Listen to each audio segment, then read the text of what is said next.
Hello and welcome. Today we've got Sandy Glaze and we'll be discussing inner peace, inner work and consciousness. Now, just before we begin, you can subscribe to my Telegram channel and to nicholasfeniamin.com. And I will leave the link below for Sandy Glaze's links for you to follow her as well.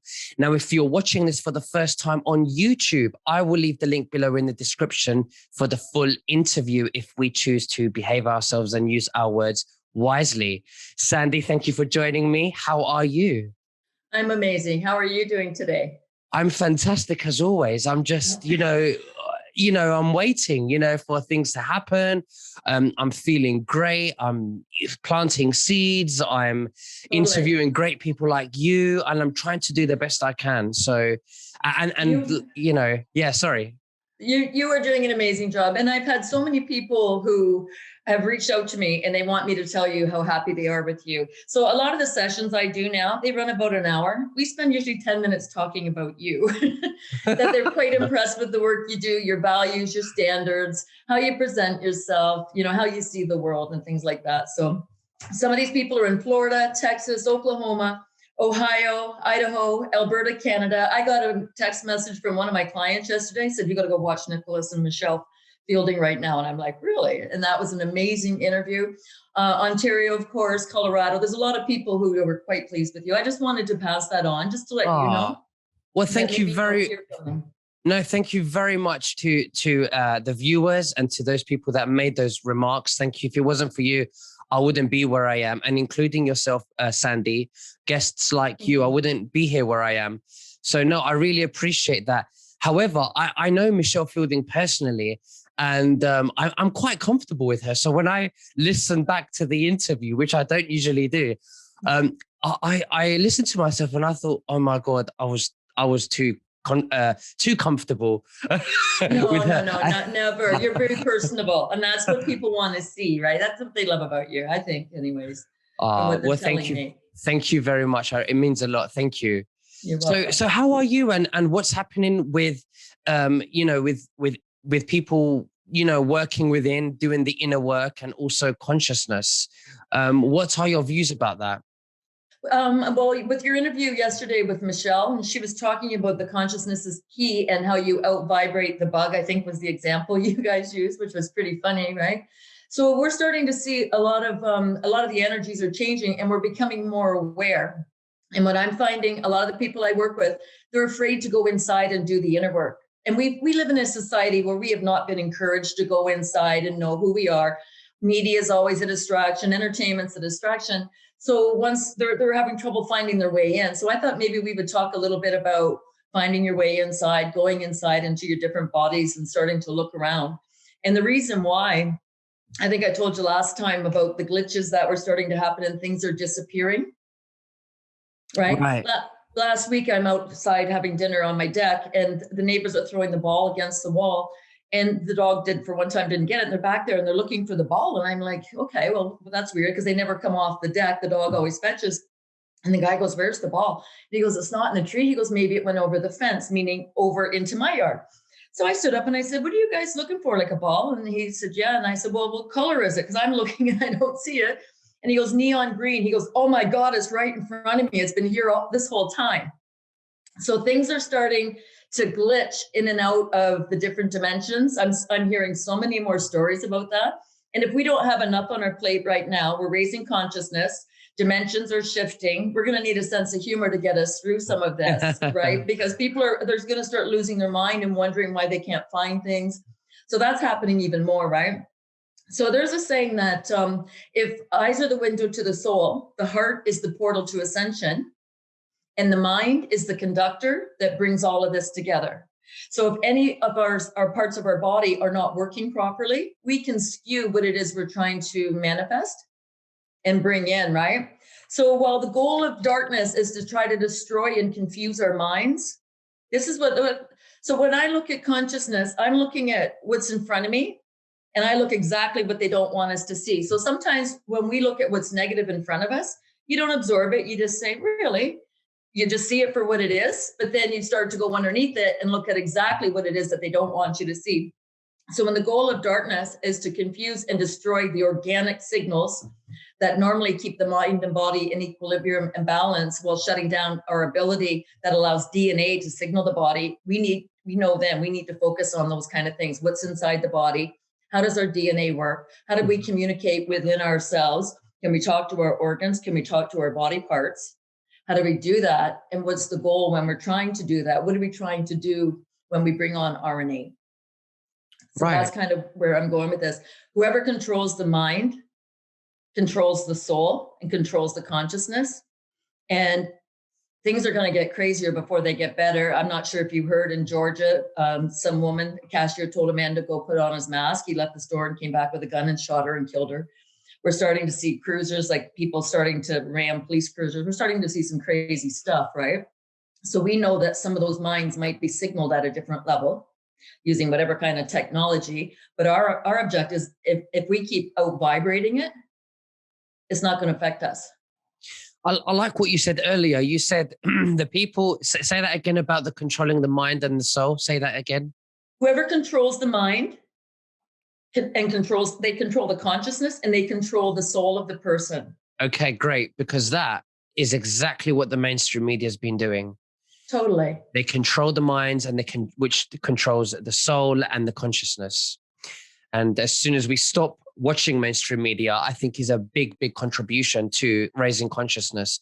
I think if we were to start doing the inner work, the first thing we have to do is just close that television and bring yourself back to reality and ask yourself what you see in front of you, how you actually feel. I mean, I'm just talking from my experience, but I'm going to let you take over. And that is great that you're talking from your experience, because there's no right or wrong.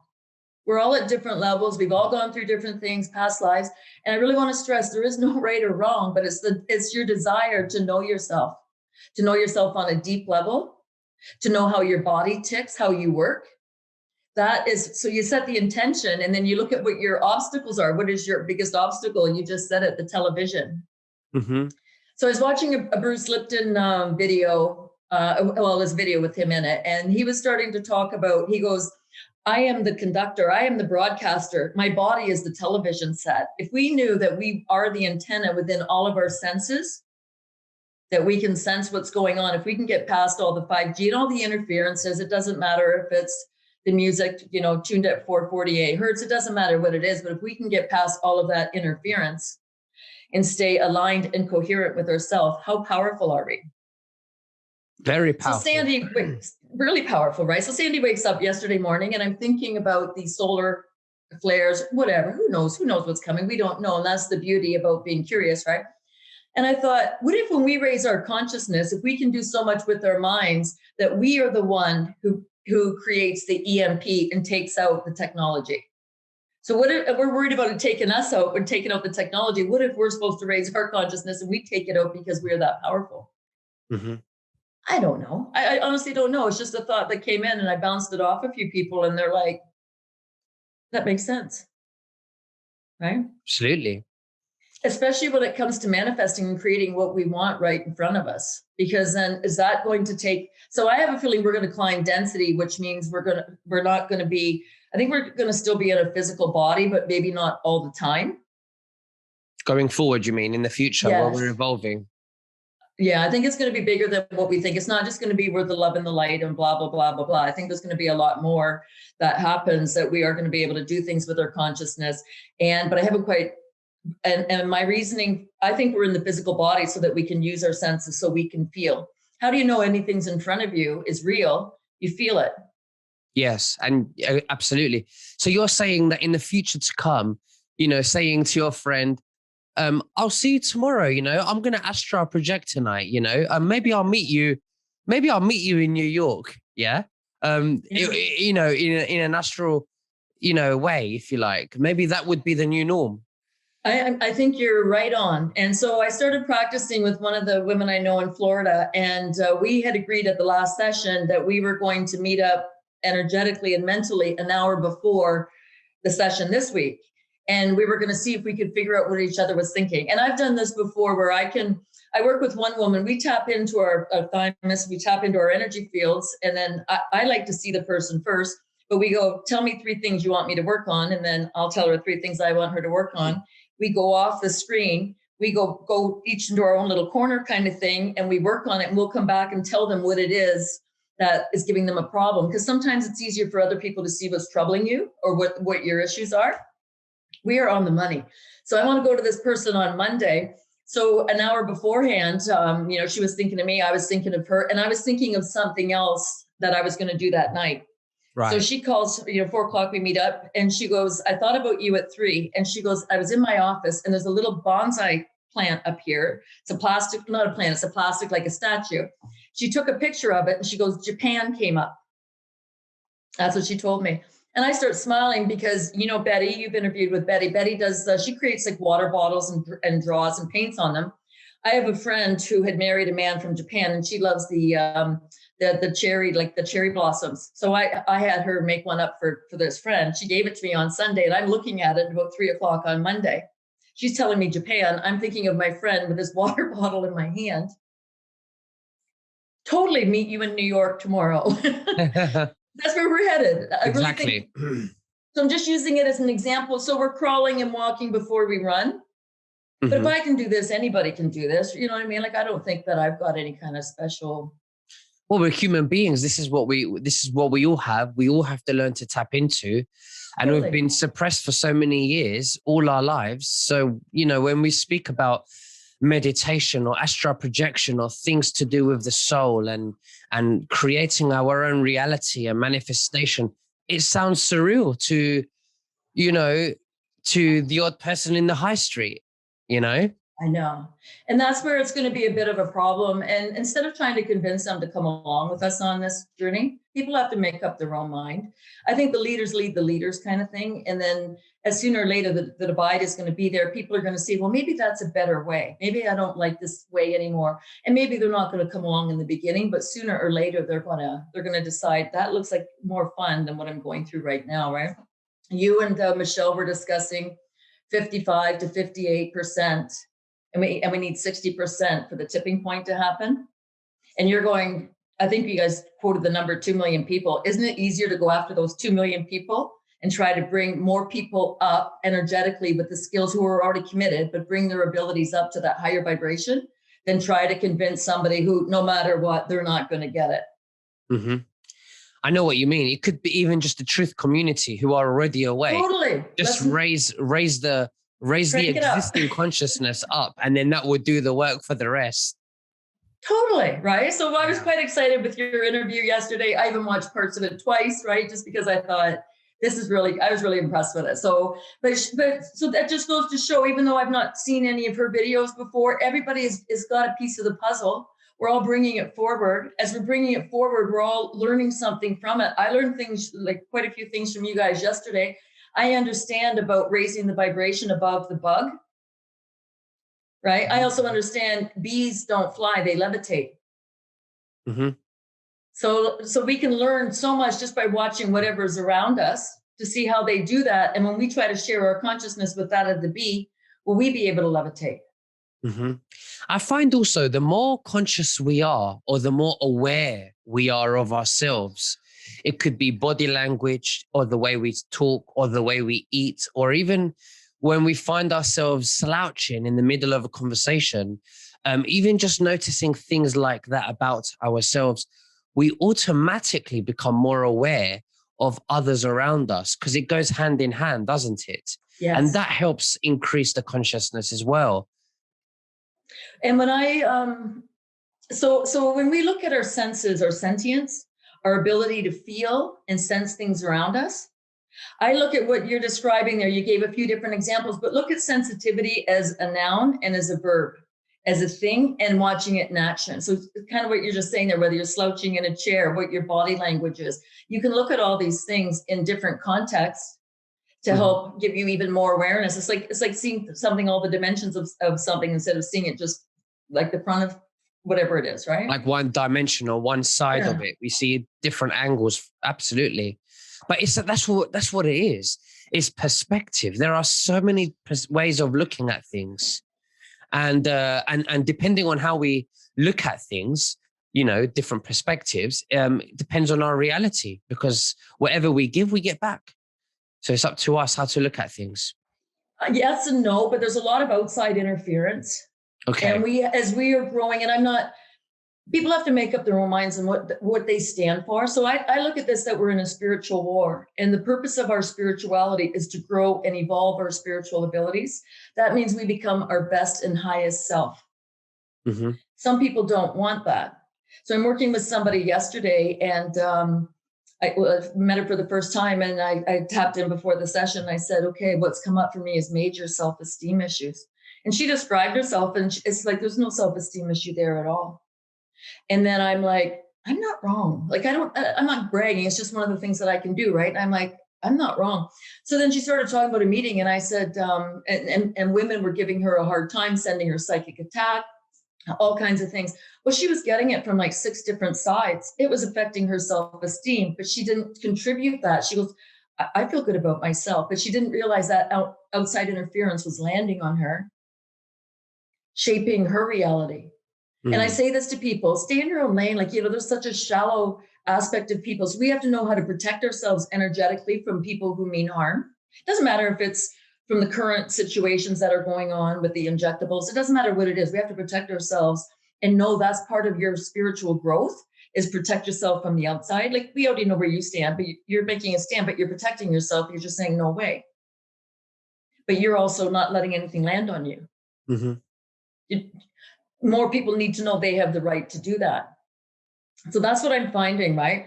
That you're supposed to bring out all of our own unique abilities. That's what we're supposed to do. But we also have to know that not everybody's intentions are good. We set our intention first, that we want to evolve spiritually. We want to be our best and highest self. Then we put protection on ourselves to make sure that nobody's trying to stop you. Absolutely. The example can be simple as changing the frequencies on the electronics in a city, or doing something to the water. It can be anything like that tries to stop people too. Like, it doesn't have to be one-on-one. It could be anybody who wants to stop the evolution and the spiritual growth in whatever capacity. Mm-hmm. So I'm not just making it personal about one-on-one. It doesn't mean it's personal at all. It just means that some people want us slowed down and stopped. Growing the consciousness. Right. Yeah. So and how do you think they're doing that? When you say outside interference, probably from the black hats, they're probably using some kind of conscious manipulation or technology frequency to manipulate our consciousness. And how do you think they're doing that? I think they're using a lot of the frontline workers. And I am trying to think back to something that I saw. It was a fellow who was changing something on one of the cell towers. And when he opened the box, he was told not to open it. It said CB19 on it. I saw that. Yeah. On the circuit board. Yeah.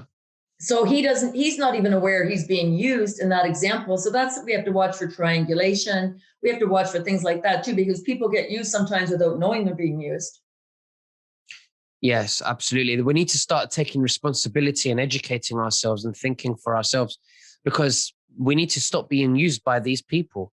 Yes. And like you talked about yesterday with rising above the bug, just look at this person as a bug, rise above them. Do you know what I mean? So whatever that they're not, like, he might not intentionally be trying to cause harm to anybody. He might be so unaware he doesn't know what he's doing, but he still is responsible. So out vibrate him. And I think you mentioned vibrate high enough you don't get sick. How about police officers, where they're frontline workers, but they don't? A lot of them are brainwashed and they don't realize what they're doing, which is a threat to their children and their grandchildren, and they have absolutely no idea. Because when they take off that uniform and they go home, they're one of us. They're part of the public, so they're being used when they're at work in that uniform, working for the authorities, not for we the people. I think that's going to fall away to a certain degree. It's going to come down to the individual, but sooner or later, people have to start realizing that they're not weeding them out, looking for the intelligent ones who want to be good police officers. They're looking for yes people, as they do in the corporations. Any of these organizations who are power hungry, it doesn't matter if it's the police services, if it's the court system, it doesn't matter if it's the medical system, it wouldn't matter if it's a corporation. They're looking for the people who are going to go along. Absolutely. The ones who will comply. Yes. So if you have a conscience and you realize you're being asked to do something you shouldn't do, then maybe you need to stop that And maybe you need to find another job just like everybody else. I don't give a damn about anybody's pension, because it's the people who pay your pension, the people who pay your benefits, the taxpayer, and the taxpayer who pays your salary. And to have the inverted system that you work for the crown or you work for the government or whatever, that's just your ego talking. And it's just another line of bull that you learned. You work for the people. Without the people, you don't have a job. They want to create more followers and less leaders. And even in the, in amongst singers and actors, there's more followers and less leaders like there was before, and that's the way that makes followers with the actors. I'm not sure if I understood. Do you think there's more followers with the actors? I think in the celebrity Hollywood thing, there's more, Justin Bieber, for me, he's a follower, whereas Elvis Presley was a leader. Whitney Houston was a leader. George Michael was a leader. Now you've got Lady Gaga, who's a follower. You've got all of these followers, and they're easy to control. And they choose these people because they're followers, to be in power, to make them into idols, so that they can easily control them, and then they can control the public through these idols, because it's their idol. So if Beyonce dresses in a certain way, young girls will copy her and dress in a certain way as well. So it's a lot of influence, and I feel like that Whitney Houston, if she was alive today, I think she would have spoken out about. I think she's also controlled.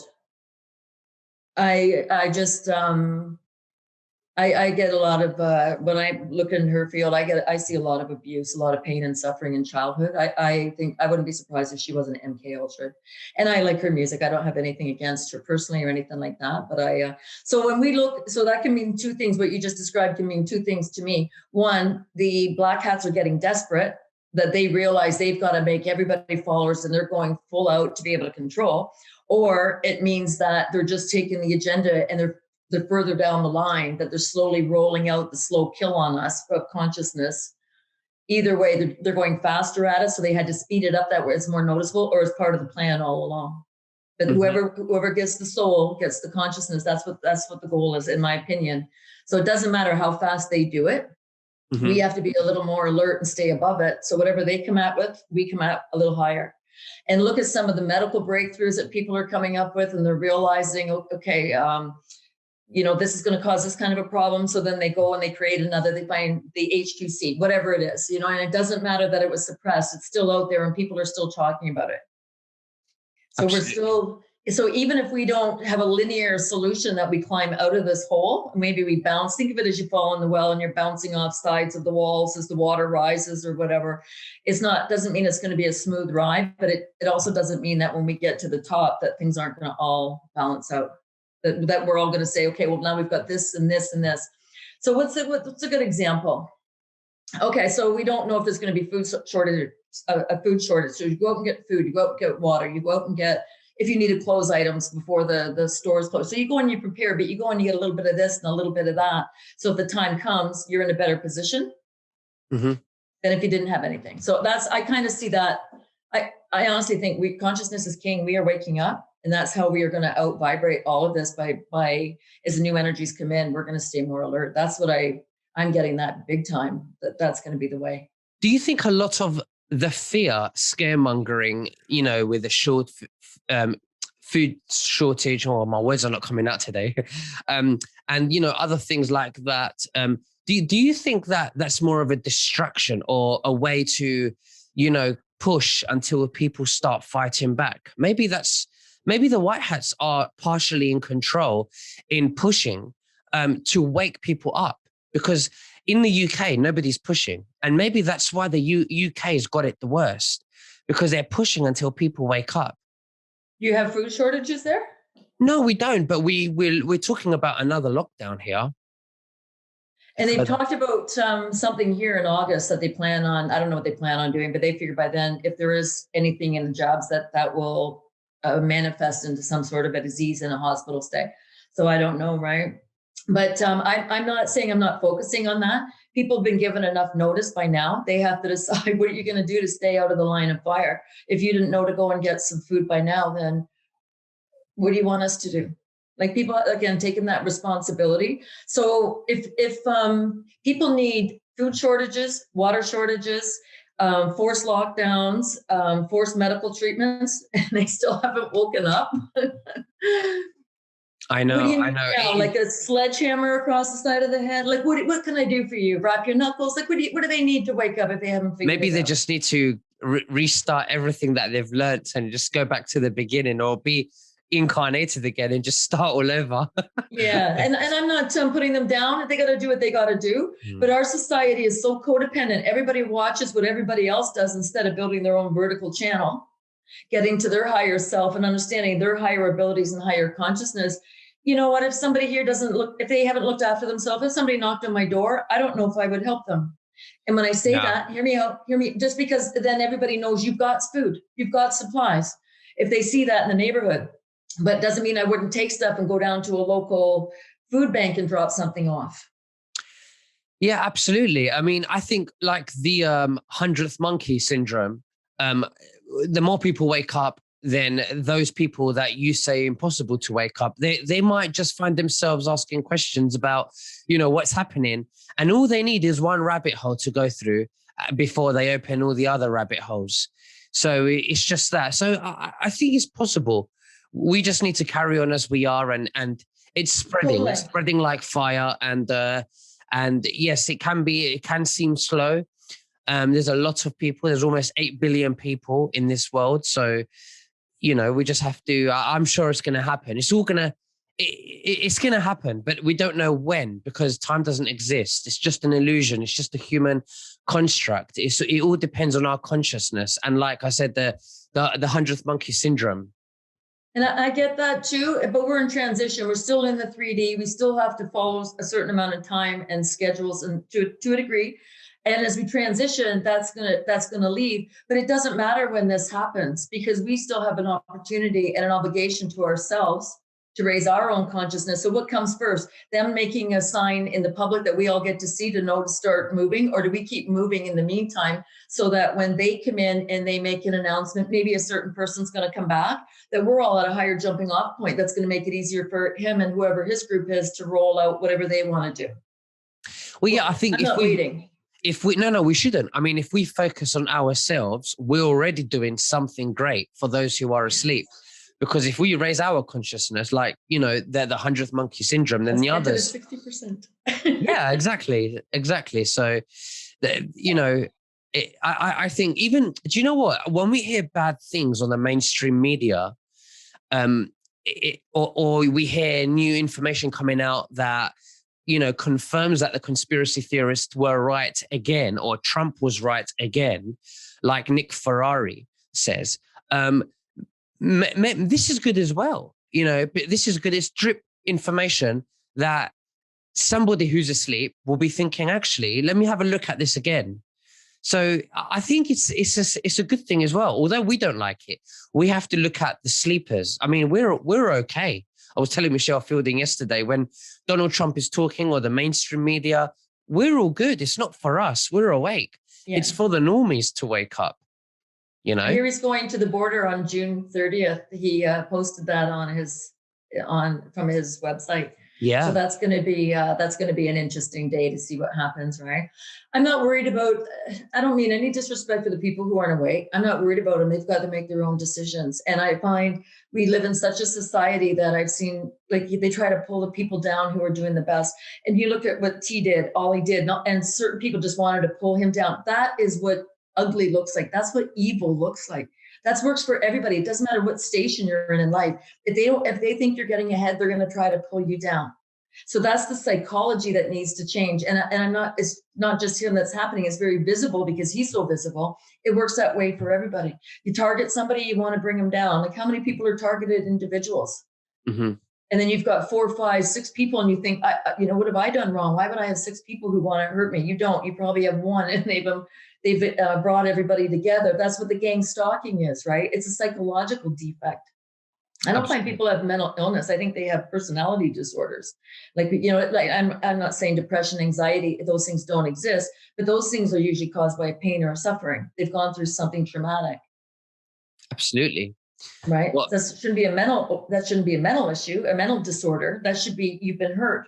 You have something, a wound to heal. Where's the compassion in a society that labels them at that point? You've been hurt. Oh, you got the problem. We're going to diagnose you after that. And this is the spiral that some of these systems need to just hit the little lever on the toilet and just flush them down the system, let them fall.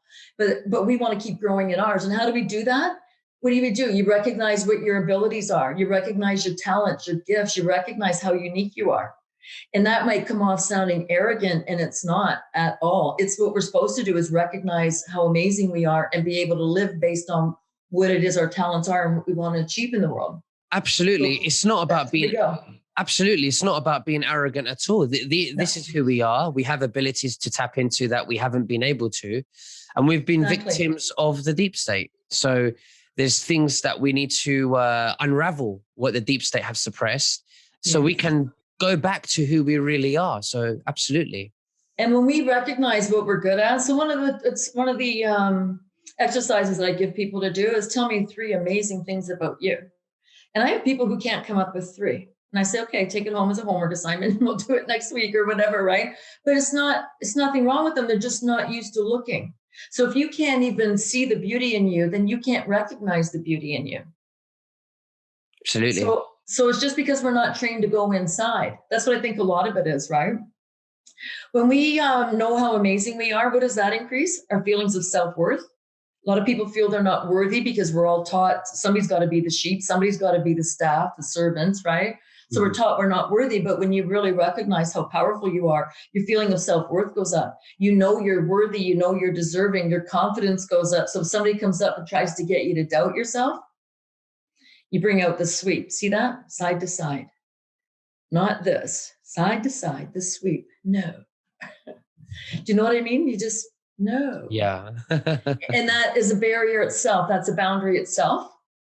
That just says, I'm not buying into this. Then they got to find somebody who's gullible that they can deceive, because that's what the good and evil is all about, right? It's their job to deceive you. It's your job not to be deceived by them. Mm-hmm. And that's what a lot of the personality defects come in, because they want to be sneaky and they want to get past you and they want to, shut the ballot or the voting down at night so they can bring in suitcases. Like all that was done underhanded. But how many years ago, if we didn't have the internet, we wouldn't even know that's happening. Absolutely. Sneaky, right? And that's what the problem is. But that's what I see anyways, how we do that. See the value in the contribution you're making. And that was part of why I wanted to say, when people are saying, Nicholas is amazing, you know what I mean? So that's why I wanted to say that, just so that you see the value in yourself and see the contribution you make and see it when you see it in others. And I know you do. I'm saying this for the majority of who's watching this.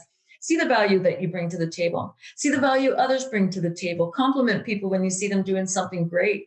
Because we don't do enough of that. We always focus on what's wrong. We're never going to get to a higher realm if we're always focusing on what's wrong. This is the thing as well. Usually leaders, which I was saying before, leaders actually give credit, they compliment, but where it's due, whereas followers don't do that. No, they are jealous and they want to see if somebody's getting a compliment, then you can just see the jealousy come in, right? So I like how you say that, because then we have a choice. Do we want to be leaders or do we want to be followers? I have no problem giving anyone compliments when they're genuine. Like I don't just go and, say something for the sake of saying it. I have no problem giving compliments to anybody when it's absolutely. Absolutely. And then you have to watch. I was talking to somebody else this week, and so let's look at the intention of people. So she will turn around and she'll pay somebody to do something because she really appreciates them doing it. A leader will say, no, don't worry about it. Or will say, thank you, whatever's appropriate. And it doesn't matter which way. A follower will say the next time, are you going to pay me for this? Instead of just accepting whatever the flow of energy was for that one. Does that make sense? I understand. Sometimes once you start giving people, then they start taking, and then it's like, now we've got an energy imbalance here. That was my generosity that offered you that. That does not mean I'm weak, and it doesn't mean I'm a pushover. That was my generosity or my sense of fairness. But then if the other person keeps asking for money for every little thing they do for you, then you have to stop and realize this is not a friendship. You're the bank. Absolutely. Just one way of looking at it, right? But yeah, absolutely. Even, it goes hand in hand when it even comes to loyalty and trust. Yes. It's very, very important, And those who are waking up, there used to be a saying that I listened to: fool me once, shame on you; fool me twice, shame on you; or fool me once, shame on you; fool me twice, shame on me. And a lot of people are to the point now: fool me once and it's a wrap. Don't call me. Like, we don't care anymore. It's just, you start to see the intention of the person, and that comes with higher consciousness and higher awareness as well. If I don't know the answer to something, I have no problem saying I don't know. There's things I don't even care about. How all this stuff is going to work out on the 3D stuff, I don't even care. I have faith that will work out. I want us to be in the best jumping off point that we can be, so when it starts to happen. And the example will be these, I believe you guys were talking about Tesla coils and different things, that maybe new technologies are coming out. Do we need to use higher consciousness and our conscious energy to be able to activate some of this? I don't know. But how do we know if we're still stuck in 3D and waiting for a manual to sit there and think in a linear fashion to get through it, when it has to come from your heart and your sentience that connects? Absolutely. Do you think the audits, when the audits are, the results of the audits are confirmed, do you think that that will shift the consciousness? People will start to see what, the system's really about? I think for some it will, but I think we also have to realize for some there's benefit in the system the way it is. Right? So I'm going to use an example. I hope I'm not out of line, but the person yesterday, she's the head of a group of women. I'm not going to identify them past there, but she said there was a woman who worked at Goldman Sachs, very high up, who wanted to take all the money out of that foundation and go and spend it on an event. And the current president said, no, this is not how we're doing this. We want to keep the coffers in here and keep it for the members and not go spend it on the event. Well, then this vice president from Goldman Sachs started attacking her. And it's like, who do you think you are? Goldman Sachs? Like, you're going to steal the money? Like, you're entitled to all this stuff? Some of these people are not going to change no matter what, because they've got ahead in that energy of take. So they're going to look at that as a threat. And some will dig in deeper. Some will say, hey, I didn't know. Some people are so anti-T. It's like it's a program. It's a hate on. Like, it is amazing. I was watching a certain person. I'm not going to say who it is, and she hates tea. So she's talking about, and she's a public figure. So she's talking to somebody else, and she's going on about the mass bearers and their sheep, and they are sheep, and they are part of the problem. Blah blah blah blah blah. Then she goes on and mentions tea, and then mentions all the tea supporters at the rally, that they're all sheep. And it's wait a minute, but they're not mass bearers. like she couldn't even keep her story straight because she got her hate in there. So then right away, your interpretation of the information that she shares, you have to put your guard, not your guard up, but you put your alert on, because you realize her bias. People can't get past their biases in some cases to make the right decisions. So some will, some won't. I don't care. It's not about that. It's about the people who want to move forward, the visionaries. Where are you going? Yeah, I think they will become the minority eventually. And when the truth comes out, it's either one way or the other, but everyone's going in a different journey. So they have to do it in their own time when it feels right, but they'll get there in the end. And I think so too. And maybe they have to go backward before they go forward. Maybe they have to dig down even further before they really realize that, okay, so this is my personal bias and my hate that's forming my opinion, not my ability to discern what policies are good for me as a citizen. Mm-hmm, absolutely. So who knows? I don't think any two people are going to be the same in how they figure this out. No, but it's I believe it's for the better, because people that have woken up find themselves to be more spiritual. They understand more of the purpose. When when you realize and you wake up to the human trafficking and to all of this demonic stuff that's been going on, it makes you realize, who are we? Why are we really here? Wow, it's really between good and evil. Well, actually, I want to be good.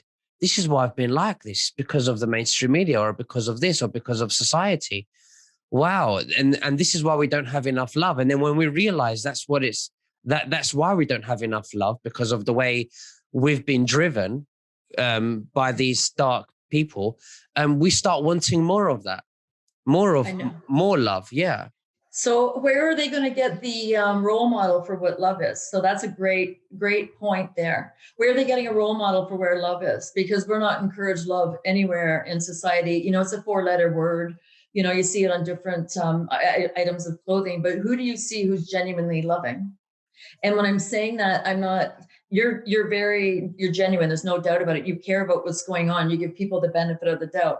That's one type of love. And there's all kinds of other types of love, but we're not really trained to even go looking for love. We're just trained to find security, whether in a partner or in a corporation. Do you know what I mean? Like, look how many people go and work for a corporation. They find out they've got to sign like do not disclose documents, and they can't talk about it because there's nefarious work being done there, even though it's done under the name of security or defense or what have you, right? I think it's more of a collective work together. And as the evil is eradicated, we will feel more love. But the kind of love where we need to look within to get, to find peace, but we will be asking ourselves, we'll be feeling that there will be a shift in consciousness where it would come more naturally to us. And it would spread like fire. Yeah. It has to come within. And that's the thing. I wrote something out here. Love is the way, it is the answer. But without spiritual and emotional boundaries, it can be as chaotic and confusing as life without it.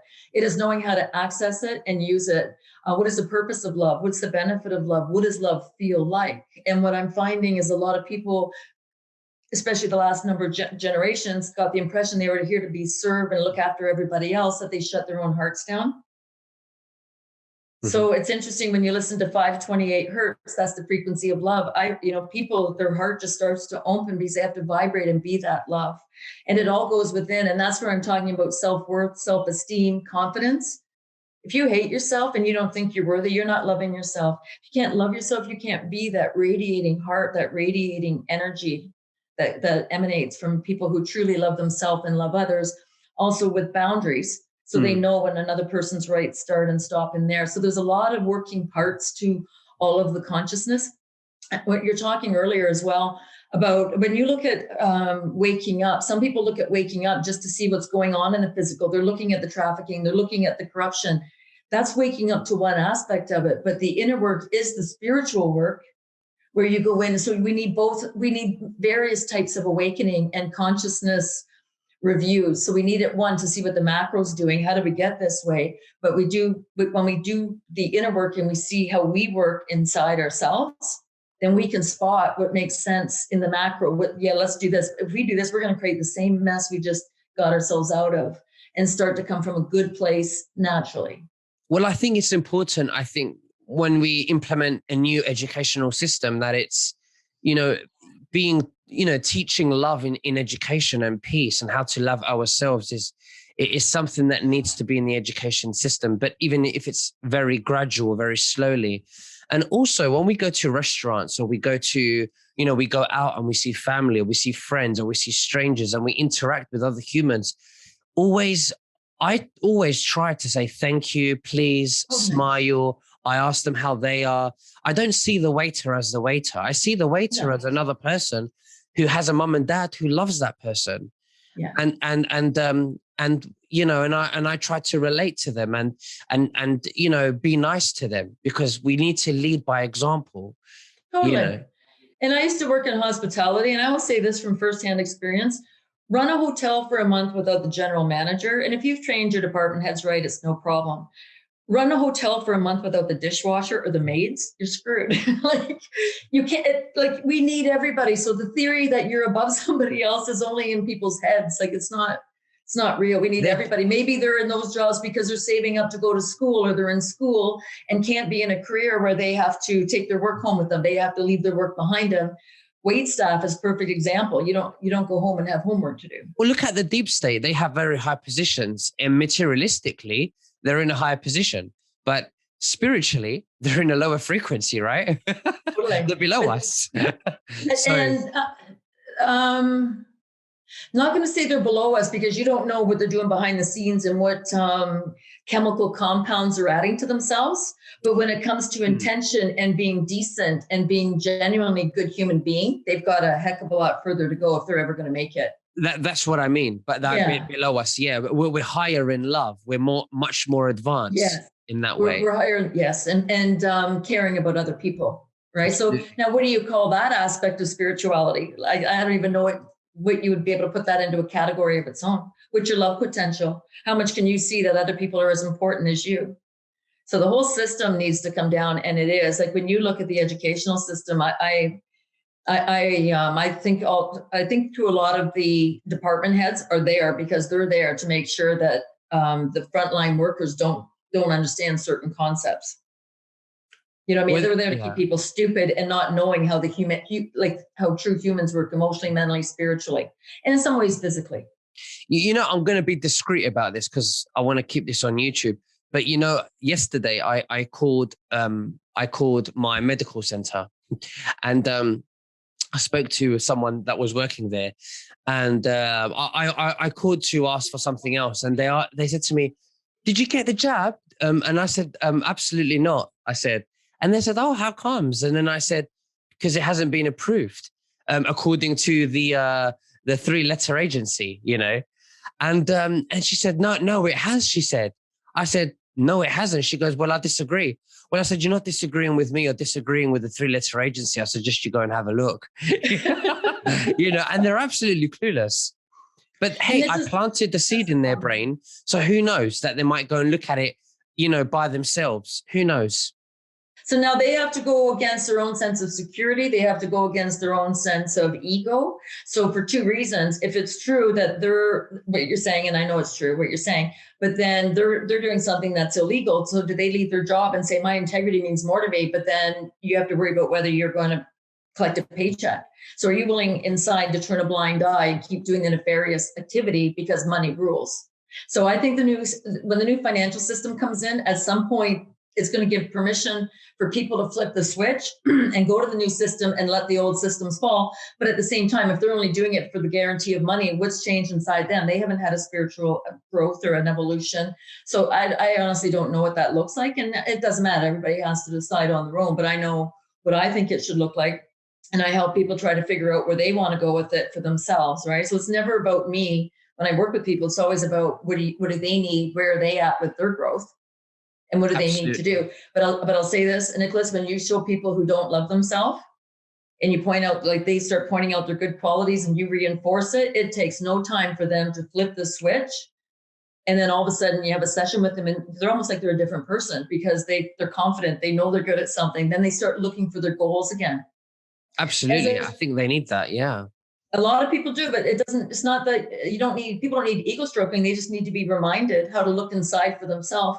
And when you make them tell you what their good qualities are, they do the work, but then they start hearing their body say it, which is all part of how we bring up consciousness when we speak well about ourselves to ourselves. It starts turning the spiral around. So instead of the negative spiral of demoralization that our society is partially directed at now, it brings more people in the upward spiral. Yes, it does. So it's an energetic shift. And you create a new reality for them because now you've put an idea in their heads. They're thinking about that because they think there's hope that there can be something great, which of course is possible with every single one of us. And they start to create a new reality because that's what we are. Our thoughts are, totally. Their emotions, our beliefs, our actions, all those things, right? But the thing is, it's the question. Tell me 3 amazing things about you. The answers are for them, but it's the question that opens up and changes the world. It's the question itself. Tell me something amazing about you. Mm-hmm. And if you can't, I'll give you 2 minutes, and then I'm going to tell you 3 things that I've seen about you, and we'll get you started that way. Do you know what I'm saying? Like it's positive all around. But when you go to a job interview, it's the other way around. It's what's your weaknesses? They want to try and make you feel really down, so you can see how if you snap, Yeah. I want to see how I don't do well at job interviews. I haven't worked for anybody in probably, I'm just going to say, a really long time.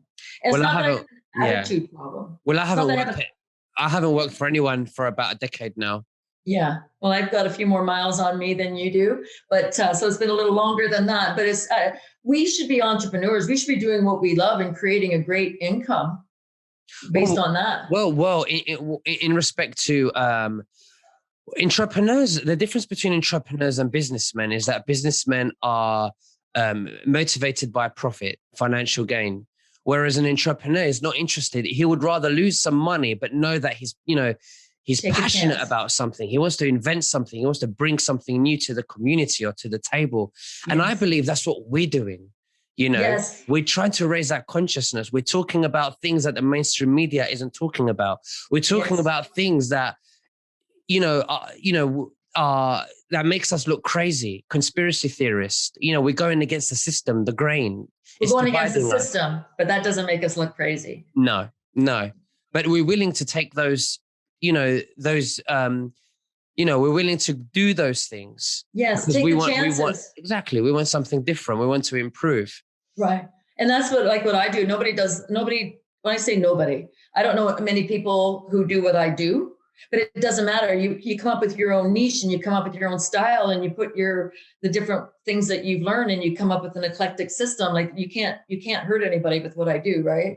Do you know what I mean? But so now we've got a new way of looking at yourself, of waking yourself up, of aligning energetically. You still might need your doctor. That's your business. Like I don't go down those alleys. I don't work in that area, but I just show people how to go inside and elevate themselves to where I think we can possibly go. I don't even know what the end is yet because I'm not there yet. But when I start talking to people and I'm working with people or I see things and then I start connecting one more dot to the existing dots, next thing you know, you've got a solid line and you've got a pathway. Absolutely. No, definitely. It makes a big difference, right? Well, Sandy, it's been absolutely amazing having you on. Is there anything else that you'd like to say to the listeners before we finish? If I may, this is work by Louise Hay. Now, Louise Hay has passed away. Louise Hay, I believe, started Hay House when she was 52. Right. So for people who are maybe a little later in life and you're looking to start something new, a new career, there's no reason why you can't start at whatever time and make it. But what this is called is deep at the center of my being, there's an infinite well of love. I now allow this love to flow to the surface. It fills my heart, my body, my mind, my consciousness, my very being, and radiates out from me in all directions and returns to be multiplied. The more love I use and give, the more I have to give. The supply is endless. The use of love makes me feel good. It is an expression of my inner joy. I love myself. Therefore, I take loving care of my body. I lovingly feed it nourishing foods and beverages. I lovingly groom it and dress it. And my body lovingly responds to me with vibrant health and energy. I love myself. Therefore, I provide myself a comfortable home, one that fills up all my needs and is a pleasure to be in. I fill the rooms with the vibration of love so that all that enter, myself included, will feel this love and be nourished by it. I love myself. Therefore, I work at a job that I truly enjoy doing, one that uses my creative talents and abilities, working with and for people whom I love and who love me, and earning a good income.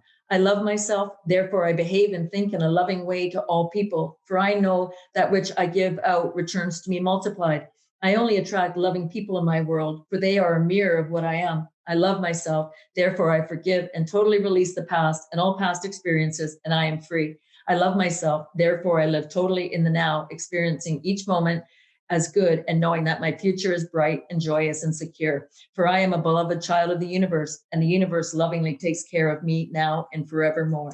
And so it is, and so it is, and so it is. And I wanted to finish with that. This is how you bring more love and you focus on it. Well, amen to that. That was absolutely, it's an amazing poem. Yes, no, thank you. Absolutely. Well, thank you very much, Sandy. It's always wonderful having you on.